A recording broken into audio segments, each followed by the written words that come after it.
In a shocking development, a terrifying discovery that has shocked the entire globe has been made deep beneath the Euphrates River.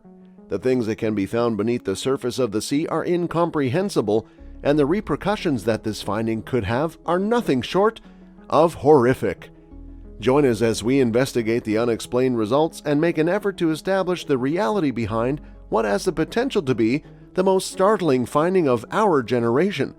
You are about to embark on a voyage into the unknown, and each step could very well be your last.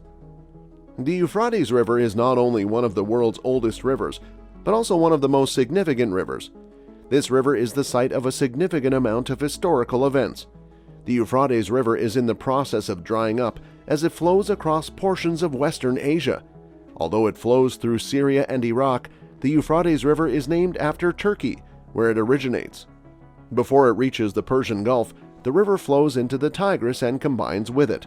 It has a length of around 1,700 miles, and the average size of the basin is 190,000 square miles.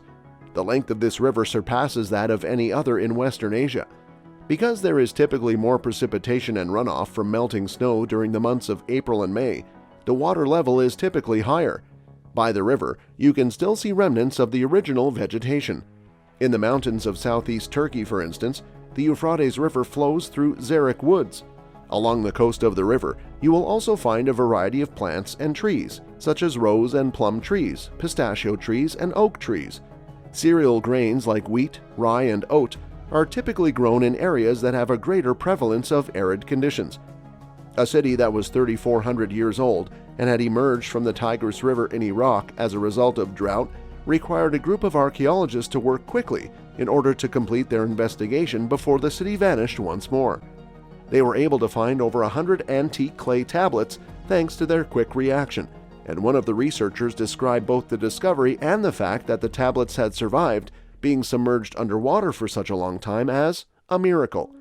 In the early part of this year, the settlement emerged from the waters of the Mosul Reservoir, which is located in northern Iraq and includes the Mosul Dam, formerly known as the Saddam Dam. The water levels in the reservoir dropped earlier this year as a result of extreme drought in the country. According to a statement issued by the University of Freiburg on Monday, the city dates back to the time of the Mitanni Empire, which was during the Bronze Age and was once situated on the Tigris River. The discovery of the city was made by a team of archaeologists comprised of both Germans and Kurds. Mesopotamia is the name given to the area between the Tigris and the Euphrates rivers, which was the setting for many of the events described in the Bible. According to the university, the enormous metropolis with a palace and other major buildings could be ancient Zakiku, which is thought to have been an important center in the Mitanni Empire. It was explained by the university that Iraq is one of the countries in the world most affected by climate change, and that, since December, large amounts of water have been drawn down from the Mosul Reservoir, which is Iraq's most important water storage, in order to prevent crops from drying out. This, in turn, caused the water level in the reservoir to drop, which in turn led to the exposure of the Bronze Age city that had been hidden beneath the water for decades. It had never before been the subject of any kind of archaeological inquiry. According to a statement released by the university, the recently uncovered ancient city can be found at the archaeological site of Kemyun, which is situated in the Kurdistan region of Iraq. Kemyun was initially uncovered in 2013, when the reservoir's water levels dropped for the first time. The university statement can be found here. But this time the archaeologists had to move very fast in order to excavate and record the new site before it was submerged once more.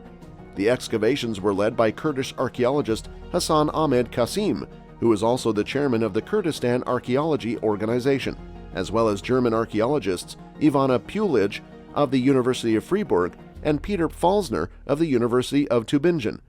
They took place in January and February of 2022 in collaboration with the Directorate of Antiquities and Heritage in Duhok. The members of the team were rapidly assembled in a matter of days, and finance was quickly obtained from the Fritz Thyssen Foundation via the University of Freiburg. According to the university, the German Kurdish archaeological team was under a significant amount of time pressure because it was unclear when the water level in the reservoir would once again begin to rise. The researchers were successful in mapping the city, and in addition to the palace, which had been documented in part in 2018, numerous other big buildings, including a gigantic fortification with walls and towers, were located. In addition to it, the archaeologists found an industrial complex as well as a storage building that had multiple stories. According to the university, the huge urban complex belongs to the time of the Empire of Mitanni, which dominated large sections of northern Mesopotamia and Syria at the time.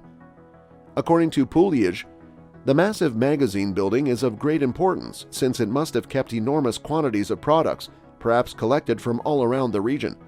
According to Qasim, the findings of the dig indicate that the location served as a significant administrative hub for the Mitanni Empire. The researchers were taken aback at how effectively the walls had been kept, with some sections reaching heights of several meters, despite the fact that they were constructed out of sun-dried mud bricks that had been submerged for more than 40 years. According to the university, this good preservation is due to the fact that the city was destroyed in an earthquake around 1350 BC, during which the collapsing upper parts of the walls buried the buildings. This is because the earthquake caused the upper parts of the city walls to collapse and bury the buildings. Shortly after the earthquake struck the city, the researchers discovered a variety of antiquities, including more than 100 cuneiform tablets that dated back to the Middle Assyrian period. The investigators are keeping their fingers crossed that this discovery may lead to the revelation of information regarding what happened to the city and how the Assyrians established their dominance in the region.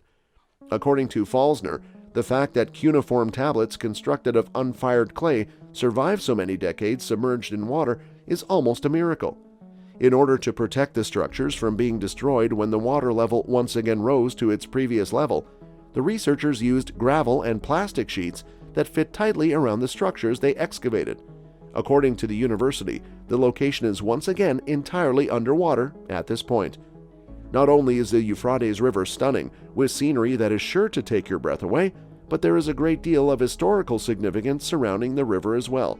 For instance, Sippar, Nippur, Shuruppak, Mari, Ur, and Urkuk were all ancient cities that were located along the riverbanks. The wealth that was water gave the towns that were located along the river with agricultural land that was rich in fertility.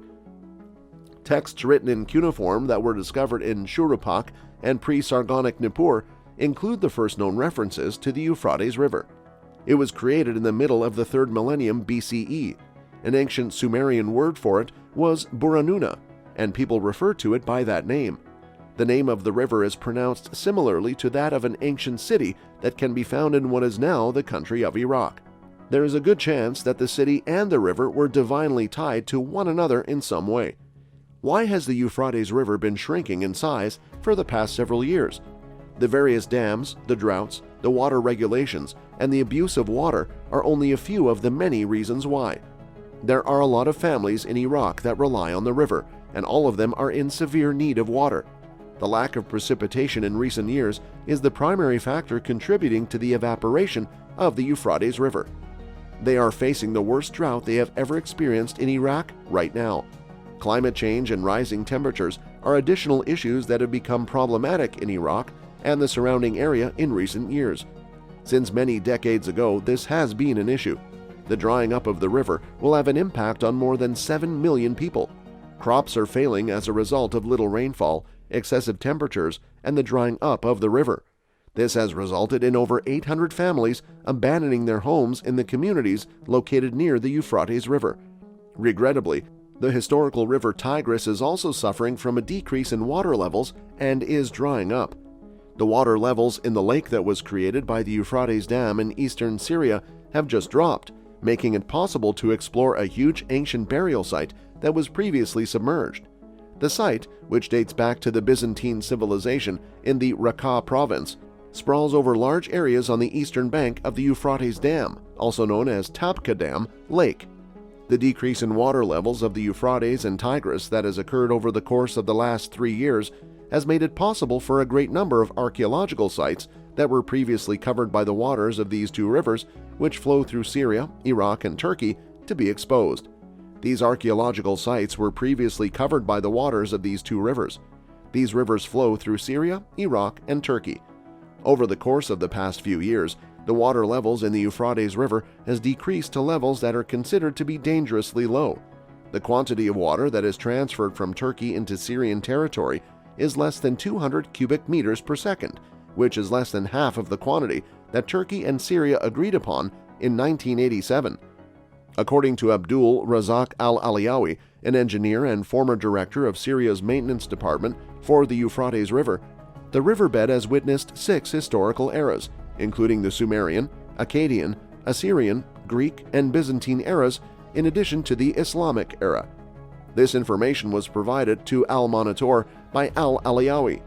Instead, Aliawi wrote that the lake that was constructed as a consequence of the dam had a length of 100 kilometers and a width of 8 kilometers, and it submerged the most famous ancient ruins that were located along the river. The lake was created as a result of the dam. During the course of the devastation, only a select few items and monuments were kept intact. As the water level continues to drop, he added that many cemeteries are located in this area, which is also thought to include hundreds of Syriac Christian monasteries. This information comes despite the fact that the water level is still rising. It is possible, on days when the sun is out and the water in the lake is rather clear, to make out the gravestones in the cemeteries that are still submerged in the lake. A few graves have been found on the right bank of the lake in the western section of Raqqa. However, he stated that the left bank is rockier, making it impossible to carry out excavating efforts. The declaration that they had unearthed a city that belonged to the Mitanni Empire and had been submerged for 3,400 years was made on June 6 by the Department of Antiquities in Dohuk, which is located in the Kurdish region of Iraq. Dohuk is one of the cities that make up the Mitanni Empire. When the waters in the basin of the Tigris River began to recede, the city became visible. That's all for the video. We will be right back with more. Don't forget to hit the like button and subscribe to our channel. Thanks for watching.